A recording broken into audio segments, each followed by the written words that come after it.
Baik ya, kita mulai ya. Suara saya terdengar ya? Dengar, Pak. Baik. Bismillahirrahmanirrahim. Assalamualaikum warahmatullahi wabarakatuh. Waalaikumsalam warahmatullahi wabarakatuh.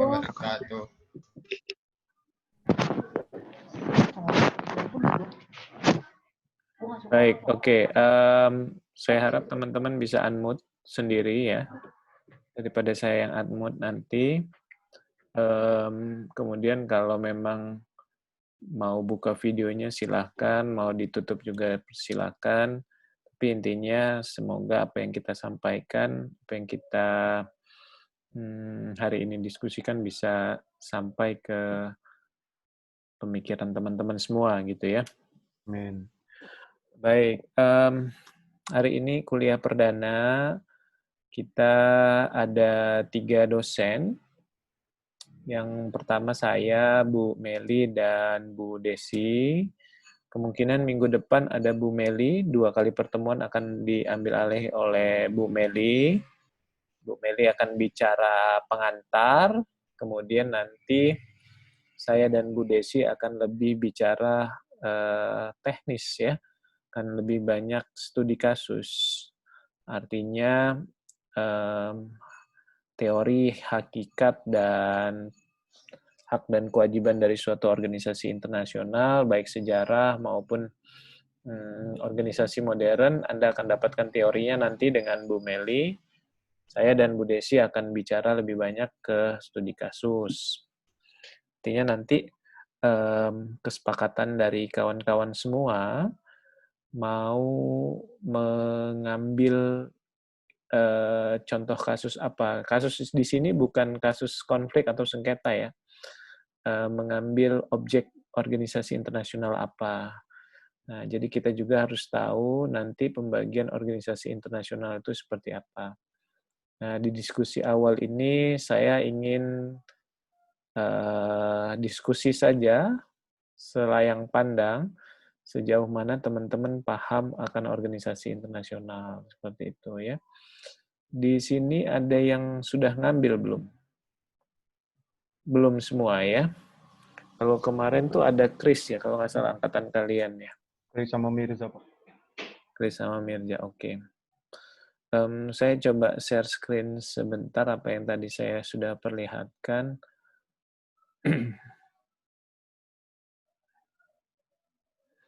Nah, saya coba mengambil dari materi HI yang bicara tentang organisasi internasional. Sebenarnya dalam prakteknya organisasi internasional itu bisa kita bagi dalam 2. Jadi ada organisasi internasional yang sifatnya publik dan ada lagi organisasi internasional yang private gitu ya. Nah, apa sih beda antara public dan private gitu? Nah, tapi sebelum ke sana kita bisa melihat dulu organisasi itu dalam pengertian harfiahnya apa sih gitu. Kita punya organisasi kampus, kita punya organisasi intra kampus, eksternal kampus. Kemudian kita juga punya organisasi pemerintah, punya juga organisasi LSM. Nah, ini sekarang saya tanya deh ke teman-teman gitu. Kalau menurut Anda apa organisasi internasional itu? Ada yang bisa komentar?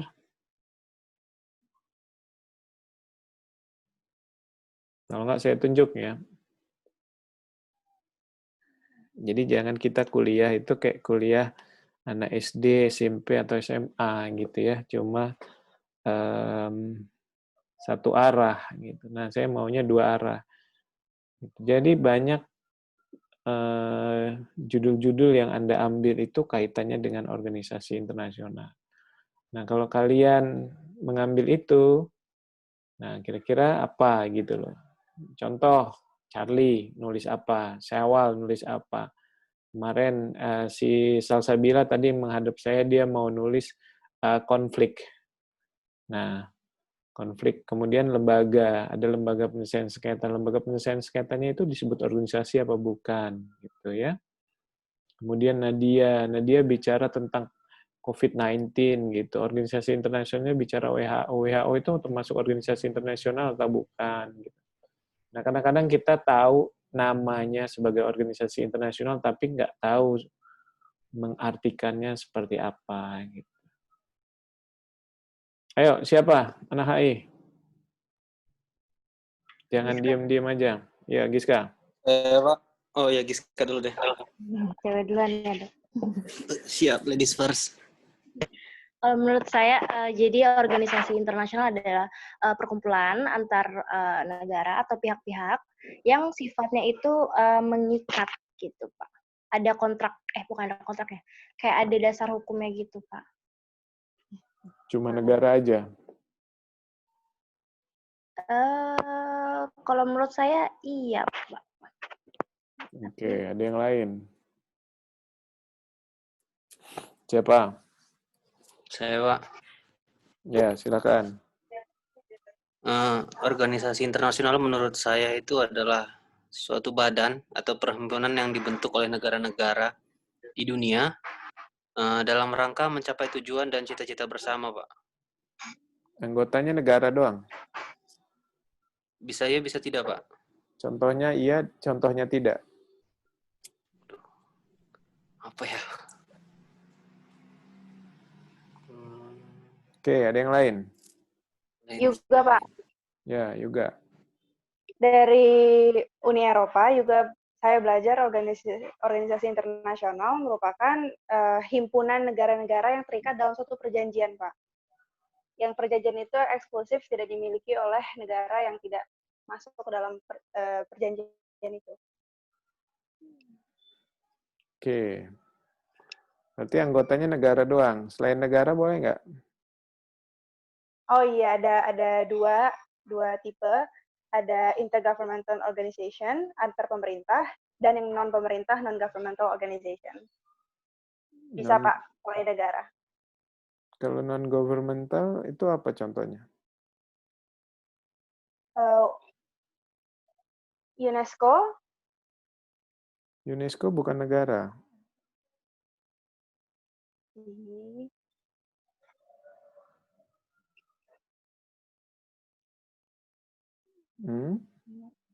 Bentar, Pak.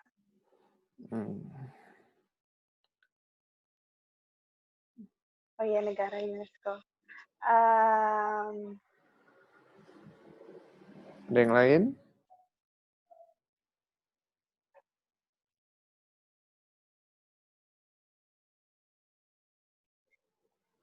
Ayo.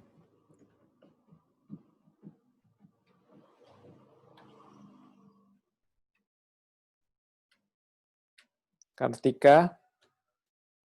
Mana Kartika? Iya, Pak. Ya, menurutmu apa? Organisasi itu sekumpulan badan yang ini, Pak, apa? Bentar, Pak, sabar.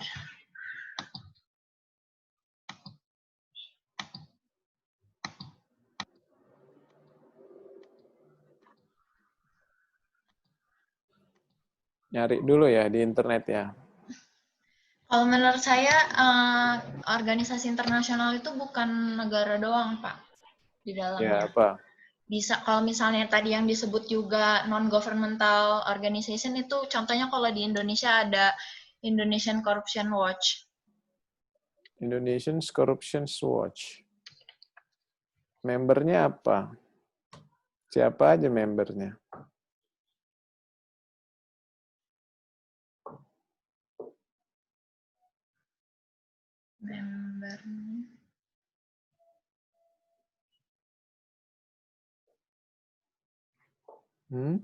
Membernya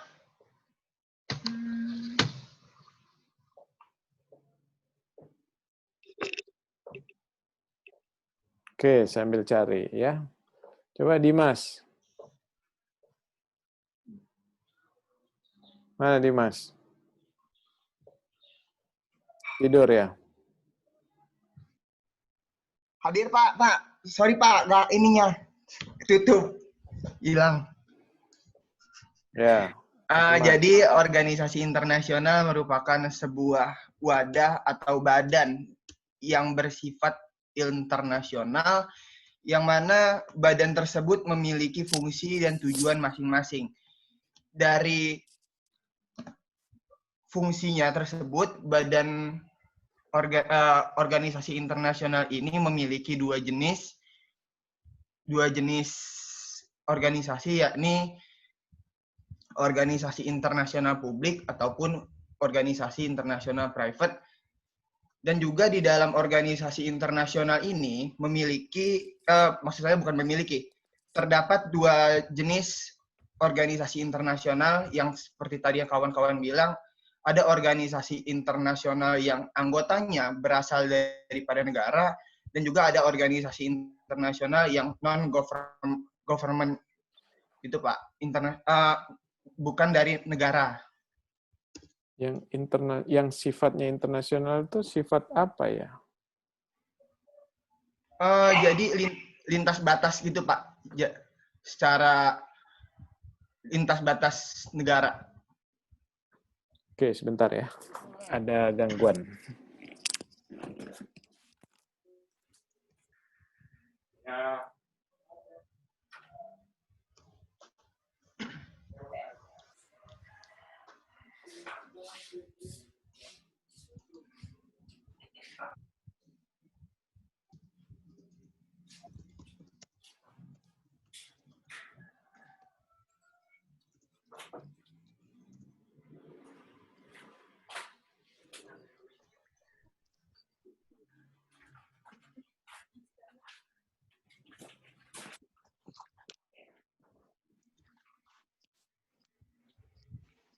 Oke, kita sambung. Yang sifatnya internasional tadi menurut Dimas apa ya, Mas? Kenapa disebut sifatnya internasional? Kenapa sifatnya internasional? Pertama, itu sudah organisasi tersebut terdiri dari beberapa negara. Dan beberapa negara tersebut bisa didefinisikan sebagai internasional karena telah lintas batas dan yurisdiksi negara masing-masing sih, Pak. Gitu ya. Ada yang lain? Pak, kalau saya ini Pak, kalau menurut saya international organization itu suatu institusi yang di dalamnya itu beranggotakan negara atau bukan negara yang memiliki tujuan bersama. Nah, organisasi internasional ini dibagi jadi dua, Pak. Ada yang international governmental organization, itu anggotanya negara yang terikat dalam suatu perjanjian formal. Ada juga yang namanya non-governmental organization. Jadi anggotanya itu bisa personal atau asosiasi.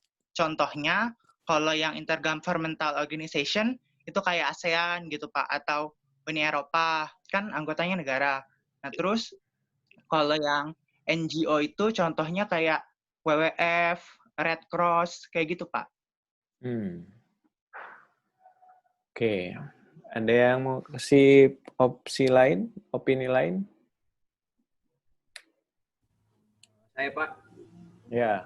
Kalau menurut saya, organisasi internasional itu ialah, kalau definisi organisasi kan merupakan suatu dua orang atau lebih, kalau di sini kan jadi subjek internasionalnya yaitu negara atau perorangan.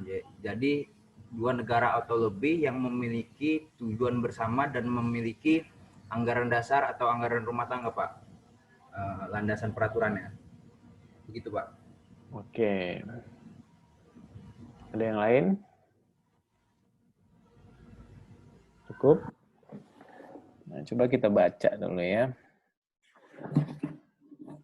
Yang A, poin A, suatu persekutuan antar negara yang sifatnya permanen dengan tujuan yang sesuai, tidak bertentangan dengan hukum yang berlaku serta dilengkapi organ-organ.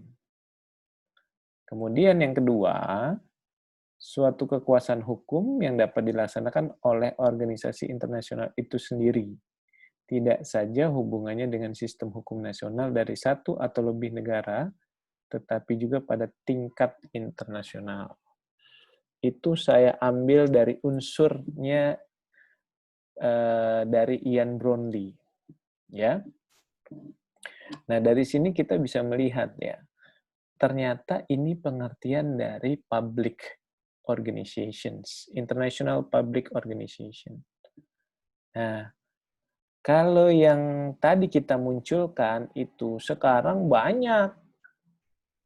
Kalau teman-teman bandingkan ya, apa beda antara ASEAN sama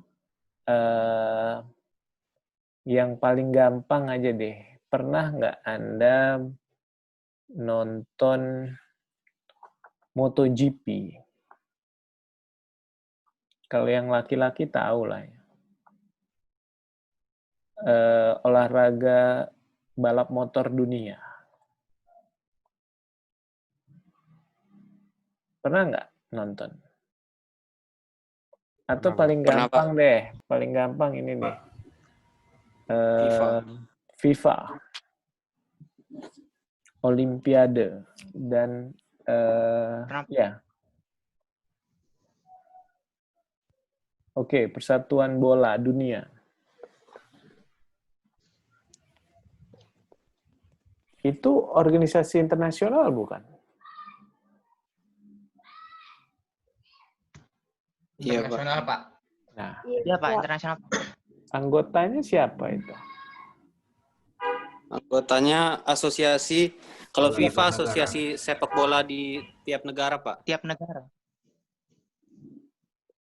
Bukan negara? Asosiasi sepak bola antar negaranya, Pak. Bukan negara? Bukan, Pak. Kenapa bukan? Kenapa bukan? Karena dia tidak mewakili seluruh satu negara itu tersebut, Pak. Cuma asosiasinya, begitu ya, Pak? Saya ganti sekarang, kalau membingungkan. Tapi ini PR ya buat teman-teman ya. Ada martial art, tarung bebas. Iya. Ya, apa namanya? MMA. Oke? Yang ikut itu personal ya. Oh. Dia organisasi internasional bukan? MMA itu.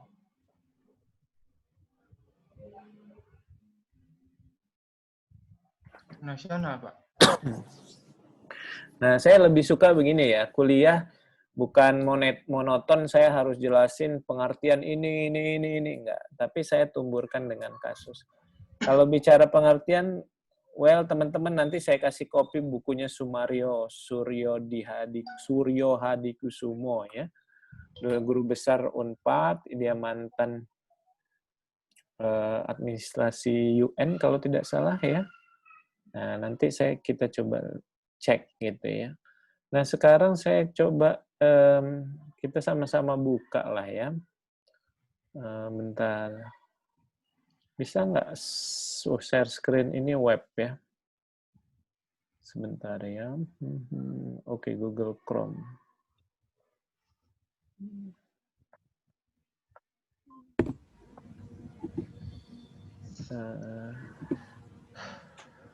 MMA.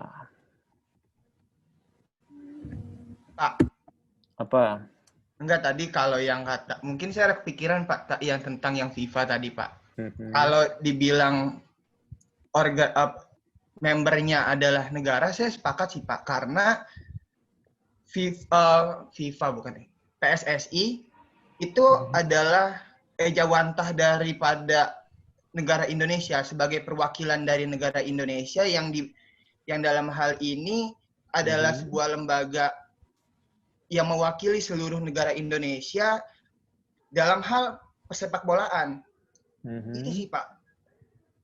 Saya kalau saya pribadi ya FIFA itu anggotanya dari negara juga, tapi dalam bentuk organisasi organisasi badan-badannya sih. Itu sih, Pak. Gitu. Oke, sekarang ada di depan layar Anda ini board dari International Martial Art Federation, ya. Boardnya ada yang dari UK, Swedia, Rusia, Jerman, France, Kazakhstan, dan lain-lain ya.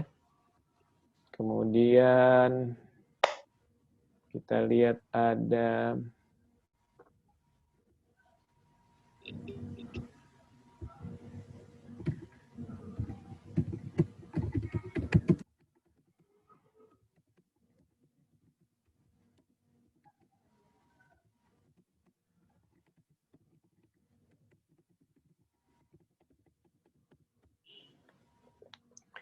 kita baca di sini, IMMAF is registered as a non-profit organization under Swedish law, di bawah hukum Swedia, dan mempunyai guideline yang strict, demokrasi dan secara terbukaan. Nah, susunan organisasinya adalah sebagai berikut. Nah, kira-kira ini internasional bukan?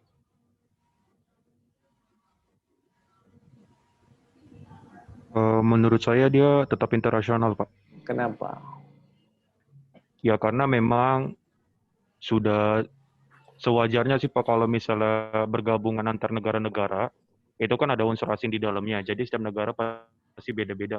Maka dari itu saat semua negara masuk ke dalam suatu organisasi ataupun federasi yang saat ini kita bahas, pasti itu menjadi internasional. Tapi memang ada perbedaan, ini menurut saya pribadi ya Pak, setelah saya mendengar penjelasan Bapak tentang MMA ini dan organisasi internasional yang tadi kita baca di awal, kalau menurut saya perbedaan yang signifikan itu ada di sistemnya, Pak, di sistem keduanya. Jadi kalau yang organisasi internasional itu mereka dibentuk dari negara-negara di mana peraturannya juga disahkan di dalam perjanjiannya, Pak. Gitu. Kayak ada WTO, di mana WTO juga di awal pembentukannya mereka kan membentuk peraturannya sesuai dengan keinginan negara-negara atau kepentingannya. Tapi kalau kita lihat yang di MMA ini, yang federasi tadi, ada di bawah hukum Sweden. Jadi perbedaannya di situ, Pak, menurut saya. Yang satu dibentuknya secara bersama-sama hukumnya, yang satu cuman salah satu negara doang, Pak, yaitu Sweden, kalau lihat dari MMA ini. Terima kasih, Pak. Oke, ada yang lain? Ini jawaban yang bagus ya dari Charlie. Dia bisa melihat dari dasar pembentukannya. Sebagian besar, ini saya langsung masuk kesimpulan nih karena sudah kejawab sedikit. Sebagian besar organisasi pemerintah itu, organisasi international, public international organization, itu terbentuk atas dasar kesepakatan, agreement, convention, international traktat, statut, dan lain-lain.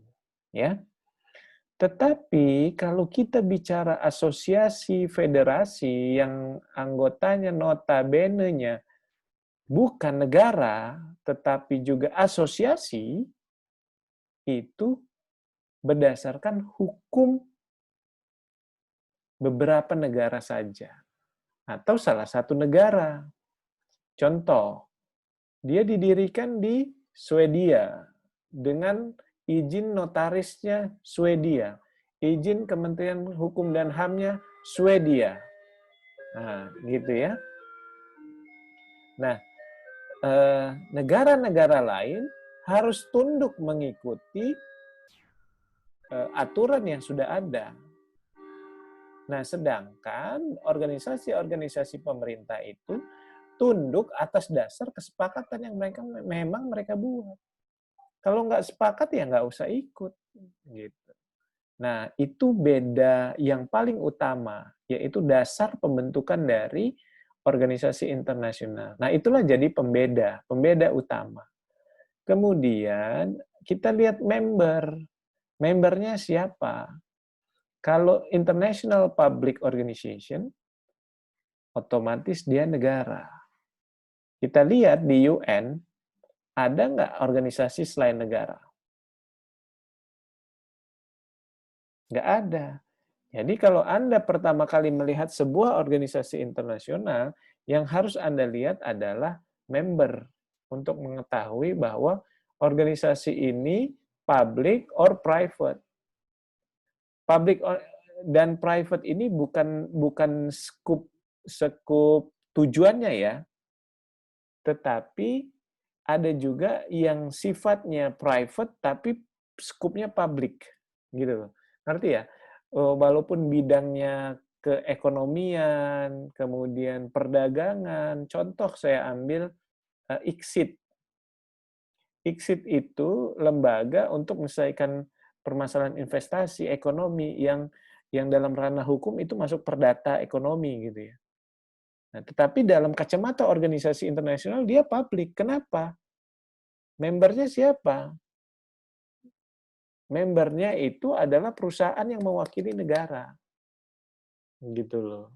Ya, dia ada di World Bank, kemudian di bawah UN. Nah, ini yang menjadi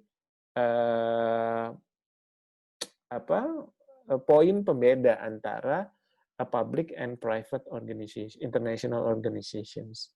Nah, sampai sini dapat ya kuncinya ya. Ini satu aja yang saya kasih contoh dari yang kita sebut sebagai federasi atau asosiasi gitu.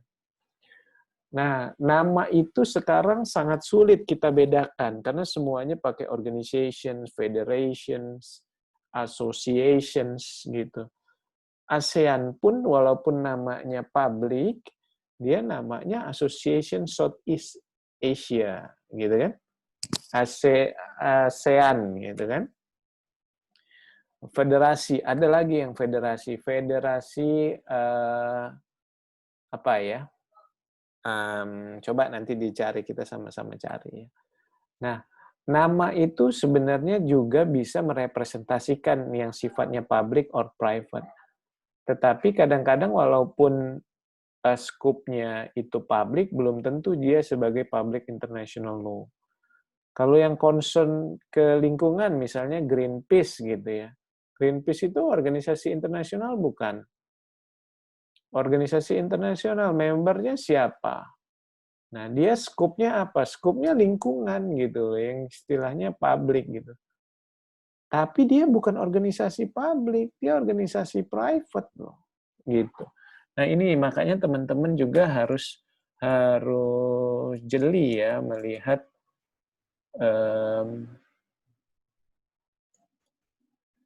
sebuah organisasi ya. Ada Greenpeace Southeast Asia, Greenpeace mana lagi, International Greenpeace.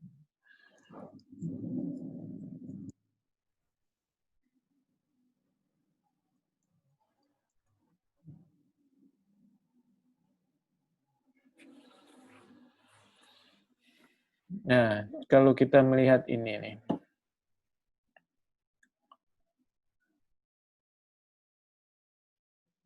Nah, banyak sekali gitu ya di beberapa sebagian besar negara itu punya perwakilannya gitu. Nah, kita lihat dulu. Nah, makanya saya sangat mengedepankan teman-teman kalau bicara organisasi internasional, Anda harus bisa mencari official website-nya atau official atau web-web resmi dari organisasi tersebut sehingga tahu bedanya.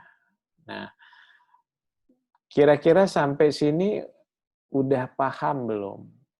Ini saya langsung menyampaikan bedanya antara public dan private. Ini baru contoh ya. Contoh kita melihat dari membernya sama dasar pembentukannya.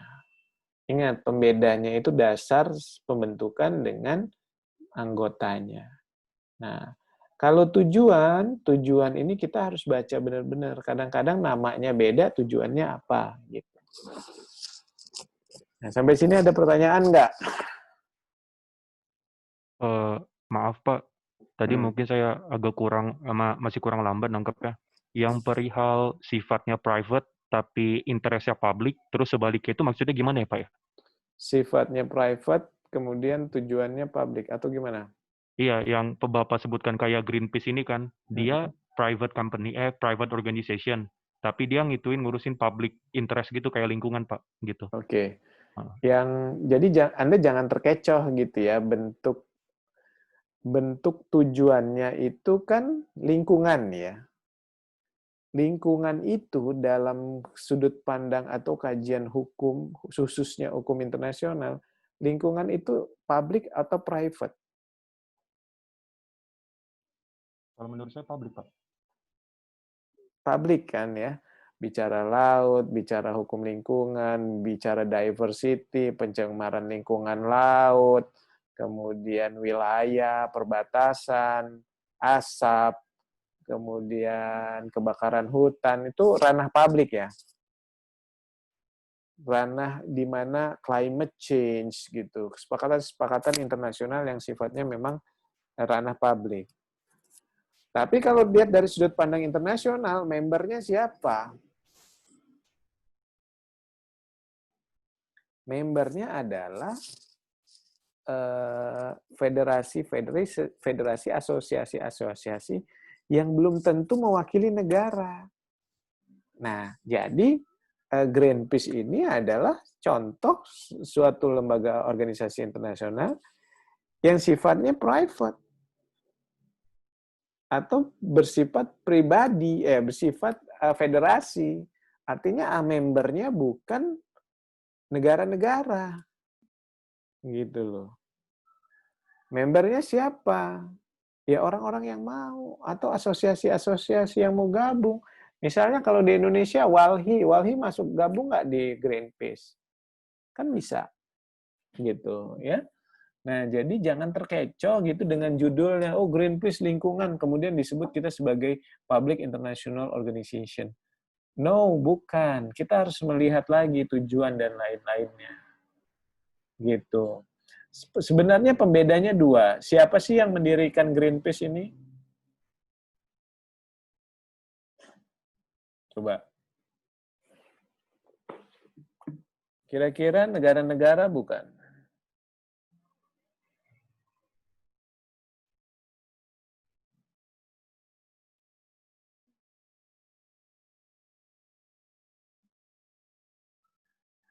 Ayo, ada yang ide? Yang punya ide?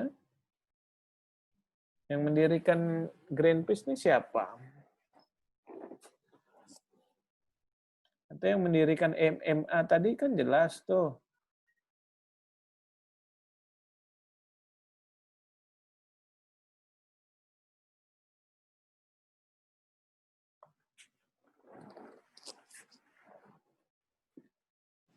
Mungkin kalau menurut saya pendiri Greenpeace itu aktivis atau asosiasi pemerhati lingkungan, Pak. Yang kita lihat histori dan seperti apa gitu ya. David McGregor. Tuh. Greenpeace ini dulu dia adalah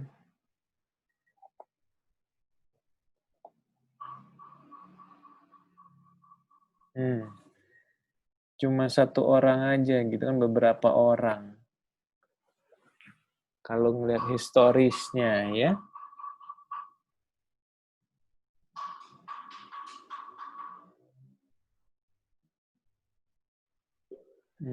Ini 2000 banyak sekali ya. Ini kalau yang cari judul sulit nih, baca-baca ini nih. Jadi kan bisa, jadi nggak ada alasan susah judul gitu ya. Tuh, dia tahun berapa tuh? 1972, 74.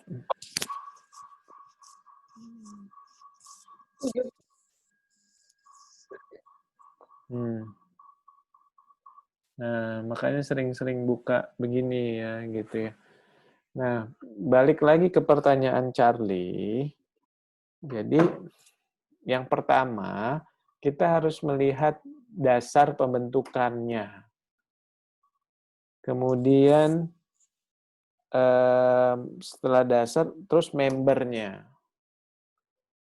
Yang paling gampang organisasi internasional itu, kalau dia bicara anggotanya negara, well, dia pasti organisasi internasional publik. Tapi jangan salah juga, sekarang banyak federasi itu yang anggotanya negara juga. Gitu ya. Nah, kemudian ada kalau asosiasi federasi, anggotanya individual, asosiasi, bahkan international corporation. Nah, pertanyaannya G20 misalnya. G20 itu apa? Asosiasi kah? Atau organisasi internasional kah? Atau seperti apa? Ayo.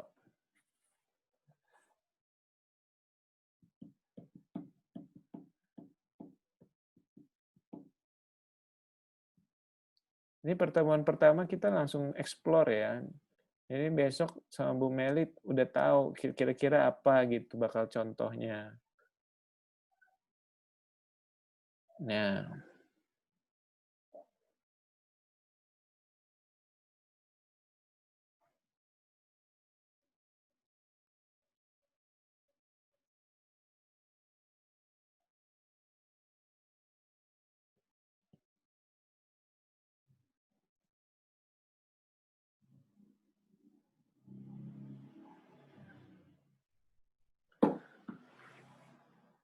Ayo.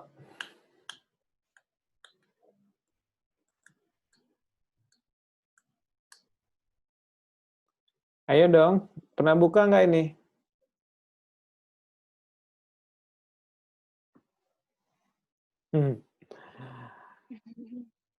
Ini teman-teman ini karena nggak pernah buka, nggak pernah baca, nggak pernah cari berita gitu ya. Jadi apa-apa sulit gitu loh, ketika saya jelasin nggak ketemu gitu. Coba kita baca. Negara lainnya yang diundang untuk berpartisipasi selain member. Nah, berarti ada 3 G20 members kan ya? Ya nggak? Spanyol adalah permanen guest, tamu permanen yang diundang dalam pertemuan G20. Di Jordan, di 2020, Jordan, Singapura, dan Switzerland adalah undangan yang tamu undangan, negara tamu undangan. Termasuk juga organisasi internasional. Nah, jadi G20 ini apa ya? Semacam forum pertemuan gitu nggak sih Pak, yang secara khusus membahas mengenai suatu topik tertentu? Nah, masuk sebagai organisasi internasional bukan? Bukan, Pak. Kenapa bukan? Ya, karena memang di sini lebih ke fungsinya sih Pak sebagai forum. Dan juga yang saya lihat, atau memang saya belum nyari, nggak ada ininya Pak, kayak statuta awal pembentukan dari organisasinya. Yakin? Ya, belum sih Pak. Cuma sepenglihatan gitu doang tadi Pak. Terus juga kalau nggak salah, kalau saya tidak salah, bukannya kalau membentuk organisasi internasional itu perlu didaftarkan ke UN apa ya? Oke. Ini harus UN yang nentuin apa bukan? Yang anggota G20. Ayo. Gimana Pak? G20 ini United Nation yang ngatur.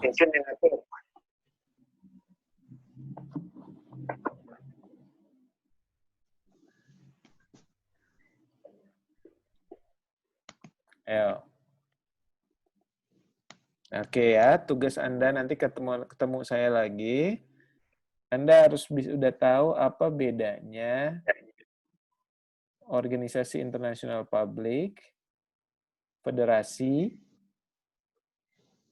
atau yang kita juga sebut sebagai private organization, international organization, dan forum. Oke, udah dapat? Nah, nanti saya tanya,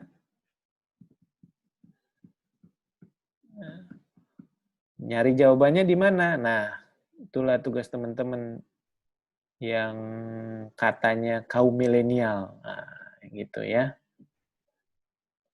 Jadi nggak ada alasan nggak dapat kuota internet ya di kampus saja, jalan ke kampus gitu ya, cari yang sepi. Nah, histori G20 lihat aja lah di sini banyak gitu ya. Apa Bapak sih kok? Kenapa, Giska? mau jawab.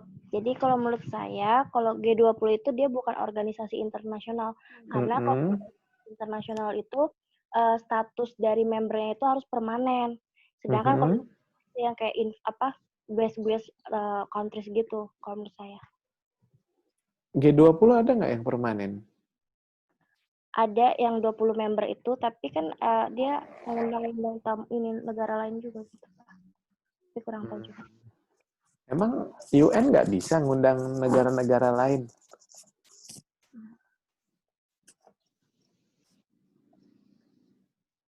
Palestina itu bukan anggota tetap UN loh. Dia pengamat.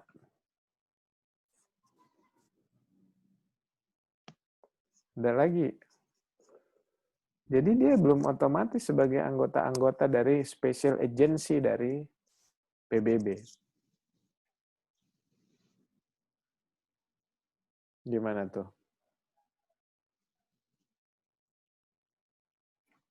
Kira-kira.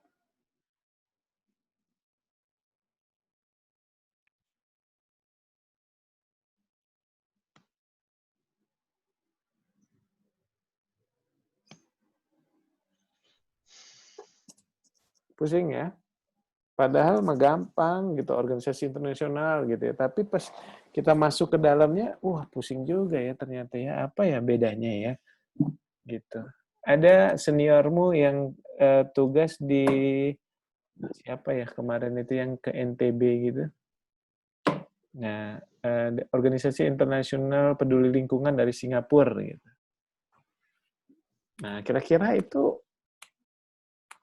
organisasi internasional publik atau private ya? Atau federasi ya?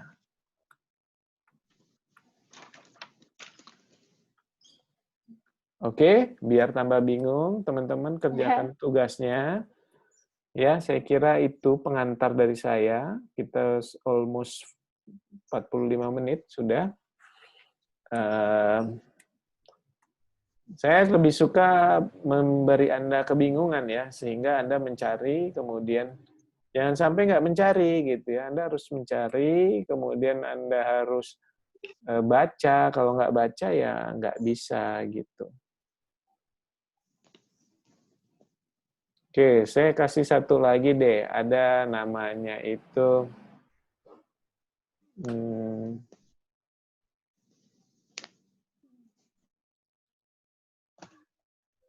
ini yang ditulis sama Rido nih kayaknya. ILO ya.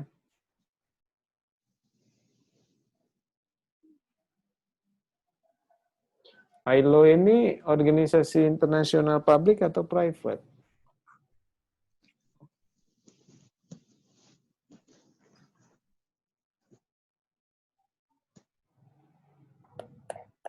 Kira-kira.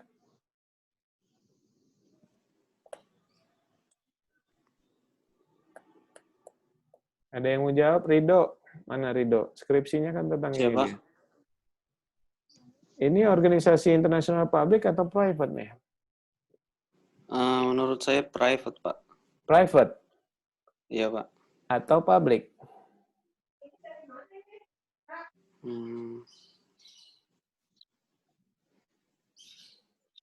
Kan yang nulis skripsi kamu, Dok. Sepertinya sih private, Pak. Sepertinya private. Kenapa kamu bisa bilang sepertinya private?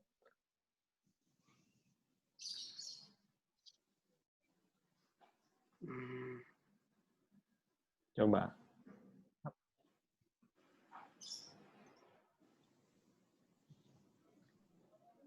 Itu publik, Pak. Soalnya ILO itu kan apa sih namanya, salah satu komisi dari ini, United Nation, Pak. Jadi anggotanya ya negara. Nah, kalau anggotanya negara, ya walaupun belum tentu juga negara ini, apa namanya, yang kayak kata Pak Bayu bilang tadi kan, apa namanya, ciri dari organisasi internasional publik itu anggotanya negara. Nah, terus ini kan salah satu bagian dari ini, PBB. Jadi publik, Pak. Oke. Gimana, Dok? Setuju sih, Pak. Apa yang setuju itu? Karena secara langsung ILO itu berada di bawah ini, Pak, PBB. Iya. Di bawah Badan Perserikatan Bangsa-Bangsa. Gitu ya.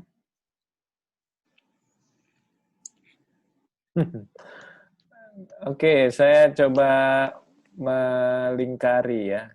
Terlihat ya. Ada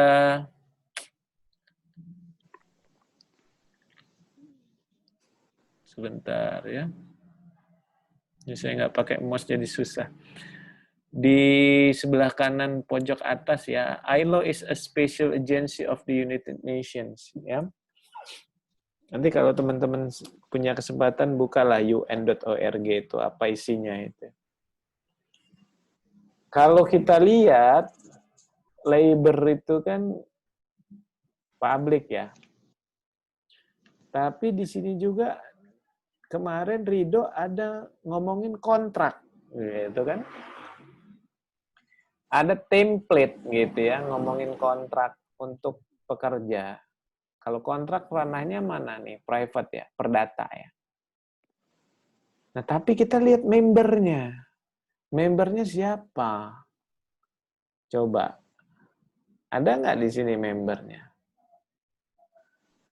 Kira-kira.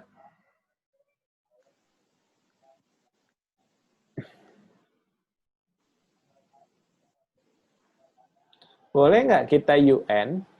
Kita anggota UN gitu ya. Kemudian kita nggak ikut special agency, boleh nggak? Boleh sih, Pak. Boleh. Iya, Pak, boleh. Nah, kalau kita ngelihat di membernya ini, hampir sebagian besar negara ikut. Ya. Jadi, 95% anggota UN itu tergabung dalam special agency-nya United Nations. Jadi kita bisa pastikan bahwa setiap special agency dari UN adalah public international organization. Nah, itu. Nah, tadi yang saya kasih isu untuk Anda cari, apa sih bedanya sama yang private atau federasi? Saya udah kasih clue 2 ya, member sama dasar hukum pembuatan. Nah, sekarang ILO ini dibuat pakai apa dulu? Ayo, nyarinya di mana nih? Di web ini.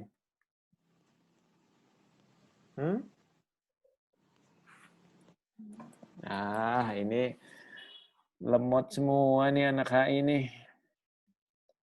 Gimana ini?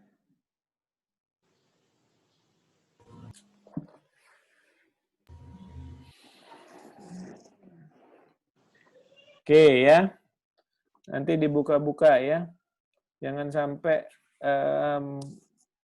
nggak tahu gitu. Jangan sampai jadi mahasiswa HI yang gaptek masalah organisasi dan konvensi internasional. Ya. Nah, tugasnya kayaknya kita ketemu 2-3 minggu lagi deh ke depannya.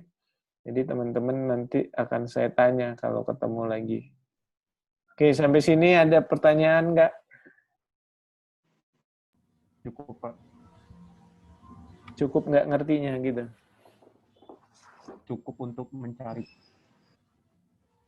Cukup untuk mencari.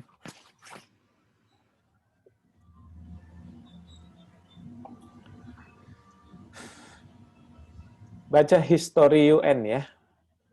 Dulu namanya bukan UN, namanya apa gitu. League of Nations. Nanti saya tanya lagi. Ya, seperti apa. Buka sejarahnya, buka web official website-nya. Oke, kalau teman-teman kesulitan untuk koneksi internet dan mahal, bisa kontak saya, nanti saya carikan jalan keluarnya, tapi solusinya satu, kalau nggak ada wifi atau internet ke kampus, pakai handphone juga bisa, ya. Gitu. Jangan ada alasan pulsa nggak ada atau nggak ada. Lain hal kalau nanti saya suruh gabung di Vikles, ada pengumuman di Vikles, kalian absen di Vikles, ya. Masuk di Vikles-nya saya, sepertinya kayaknya saya udah buat deh itu. Organisasi Internasional Bayu, Bu Meli, dan Bu Desi. Tapi nggak bisa join gitu, Pak. Kenapa? Kalau di Belum bisa saya, enroll, Pak. ya nggak bisa enrollment. Kayaknya. Oh, nggak bisa enroll. Masa sih? Pak, passwordnya Pak belum dikasih tahu, Pak. Oh, harus pakai password? Biasanya sih gitu, Pak. Saya kayaknya nggak pakai password deh. Ada yang pakai, ada yang enggak.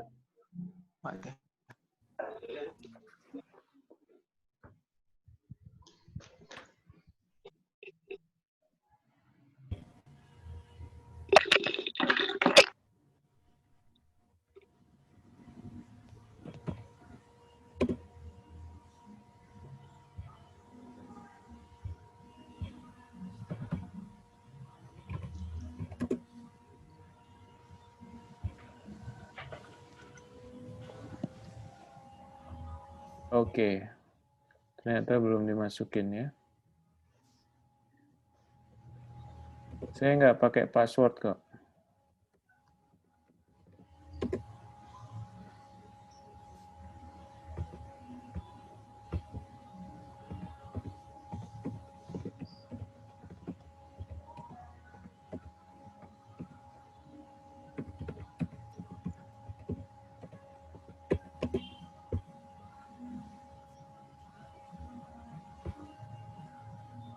Oke, silakan gabung. Sudah bisa, Pak? Sudah bisa ya? Iya, sudah, Pak.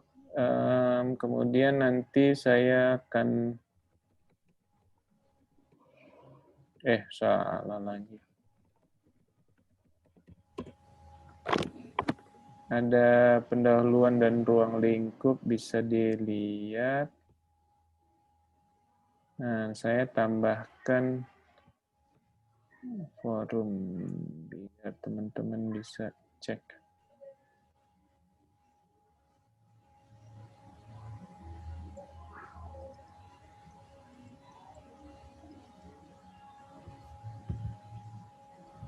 Dijawab di sini aja ya.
Pak, ini masih boleh berpendapat lagi nggak, Pak?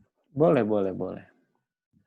Nanti cek di pendahuluan ya. Oke, gimana? Kalau menurut saya yang terkait G20, menurut saya itu bukan sebuah organisasi internasional. Karena dia di dalamnya itu membernya ada yang Uni Eropa, Pak. Jadi itu masuknya kan ibaratnya kayak asosiasi gitu. Bukan negara. Emang kenapa kalau Uni Eropa? Dia kayak persatuan negara-negara, Pak. Yang Jadi kalau menurut saya G20 itu lebih kayak ke forum untuk diskus gitu sih, Pak. Karena negaranya itu diundang untuk membahas satu topik gitu kalau menurut saya. Oke, silahkan tambahkan alasanmu nanti di itu ya, di Fikles ya. Silakan dibuat nanti sebagai penguat pembeda antara public, private, and forum. Oke? Baik. Ada pertanyaan lain? Nggak ada? Oke, baik. Saya kira cukup ya. Teman-teman bisa buka Fikles-nya. Kemudian kalau ada kesulitan, silahkan diflurkan.